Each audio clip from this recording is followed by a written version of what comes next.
Way up above them, Harry was gliding over the game, squinting about for some sign of the snitch. This was part of his and Wood's game plan.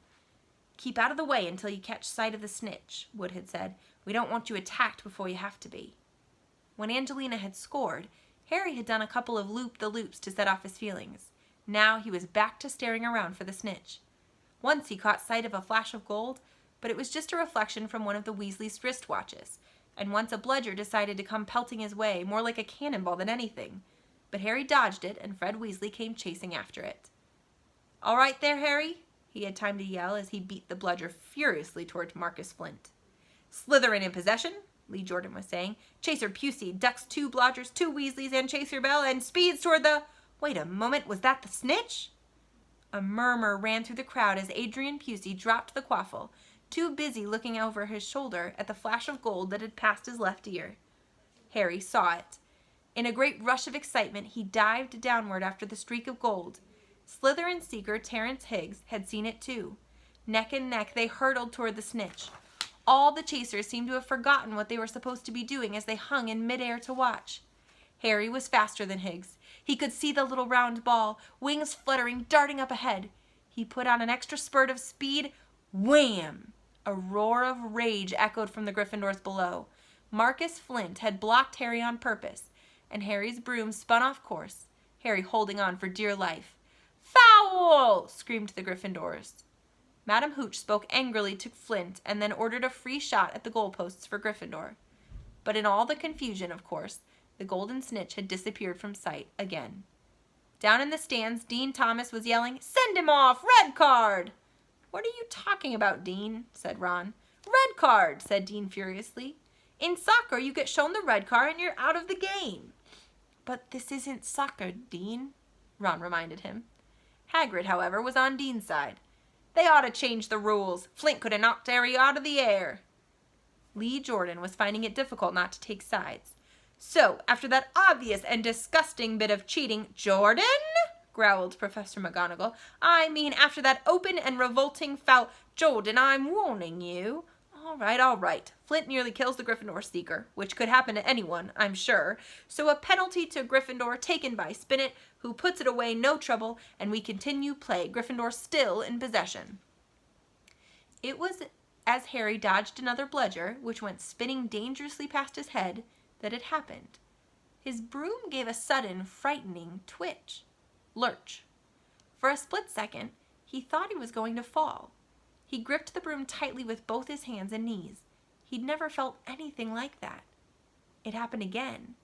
It was as though the broom was trying to buck him off. But Nimbus 2000s did not suddenly decide to buck their riders off. Harry tried to turn back toward the Gryffindor goalposts. He had half a mind to ask Wood to call time out. And then he realized that his broom was completely out of his control. He couldn't turn it. He couldn't direct it at all. It was zigzagging through the air and every now and then making violent swishing movements that almost unseated him. Lee was still commentating. "Slytherin in possession. Flint with the quaffle. Passes Spinnet, passes Bell. Hit hard in the face by a bludger. Hope it broke his nose. Only joking, Professor. Slytherin score. Oh, no." The Slytherins were cheering. No one seemed to have noticed that Harry's broom was behaving strangely. It was carrying him slowly higher, away from the game, jerking and twitching as it went. "Dunno what Harry thinks he's doing," Hagrid mumbled. He stared through his binoculars. "If I didn't know better, I'd say he'd lost control of his broom. But he can't have." Suddenly, people were pointing up at Harry all over the stands. His broom had started to roll over and over, with him only just managing to hold on. Then the whole crowd gasped. Harry's broom had given a wild jerk and Harry swung off it. He was now dangling from it, holding on with only one hand. "Did something happen to it when Flint blocked him?" Seamus whispered. "Can't have," Hagrid said, his voice shaking. "Can't nothing interfere with a broomstick, except powerful dark magic. No kid could do that to a Nimbus 2000. At these words, Hermione seized Hagrid's binoculars, but instead of looking at Harry, she started looking frantically at the crowd. "What are you doing?" moaned Ron, gray-faced. "I knew it," Hermione gasped. "Snape, look." Ron grabbed the binoculars. Snape was in the middle of the stands opposite them. He had his eyes fixed on Harry and was muttering non-stop under his breath. "He's doing something. Jinxing the broom," said Hermione. "What should we do? Leave it to me." Before Ron could say another word, Hermione had disappeared. Ron turned the binoculars back on Harry. His broom was vibrating so hard it was almost impossible for him to hang on much longer. The whole crowd was on its feet, watching terrified as the Weasleys flew up to try and pull Harry safely onto one of their brooms, but it was no good. Every time they got near him, the broom would jump higher still. They dropped lower and circled beneath him, obviously hoping to catch him if he fell. Marcus Flint seized the quaffle and scored 5 times without anyone noticing. "Come on, Hermione," Ron muttered desperately. Hermione had fought her way across to the stand where Snape stood, and was now racing along the row behind him. She didn't even stop to say sorry as she knocked Professor Quirrell headfirst into the row in front. Reaching Snape, she crouched down, pulled out her wand, and whispered a few well-chosen words. Bright blue flame shot from her wand into the hem of Snape's robes. It took perhaps 30 seconds for Snape to realize that he was on fire. A sudden yelp told her she had done her job. Scooping the fire off him into a little jar in her pocket, she scrambled back along the row. Snape would never know what had happened. It was enough. Up in the air, Harry was suddenly able to clamber back onto his broom. "Neville, you can look," Ron said. Neville had been sobbing into Hagrid's jacket for the last 5 minutes. Harry was speeding toward the ground when the crowd saw him clap his hand to his mouth as though he was about to be sick. He hit the field on all 4s, coughed, and something gold fell into his hand. "I've got the snitch!" he shouted, waving it above his head, and the game ended in complete confusion. "He didn't catch it, he nearly swallowed it." Flint was still howling 20 minutes later, but it made no difference. Harry hadn't broken any rules, and Lee Jordan was still happily shouting the results. Gryffindor had won by 170 points to 60. Harry heard none of this, though. He was being made a cup of strong tea back in Hagrid's hut with Ron and Hermione. "It was Snape," Ron was explaining. "Hermione and I saw him. He was cursing your broomstick, muttering. He wouldn't take his eyes off you." "Rubbish," said Hagrid, who hadn't heard a word of what had gone on next to him in the stands. "Why would Snape do something like that?"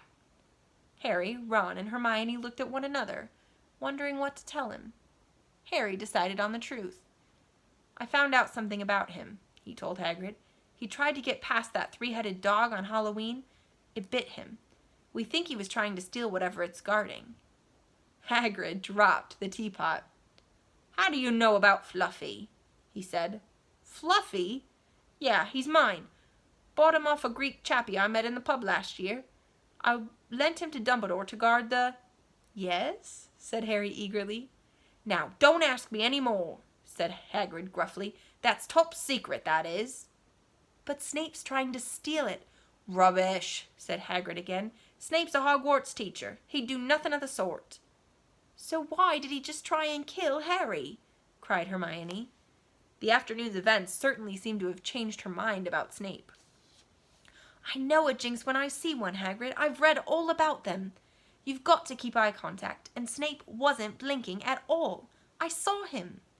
"I'm telling you you're wrong," said Hagrid hotly. "I don't know why Harry's broom acted like that, but Snape wouldn't try and kill a student. Now listen to me, all 3 of you. You're meddling in things that don't concern you. It's dangerous. You forget that dog, and you forget what it's guarding. That's between Professor Dumbledore and Nicholas Flamel." "Aha!" said Harry. "So there's someone called Nicholas Flamel involved, is there?" Hagrid looked furious with himself. Oh my goodness, guys. That's the end for this week, but so much is happening. So now we know about Fluffy the 3-headed dog who's guarding something. We're guessing it's that grubby little package. What do you think's in that grubby little package? It's gonna get good. See you next week.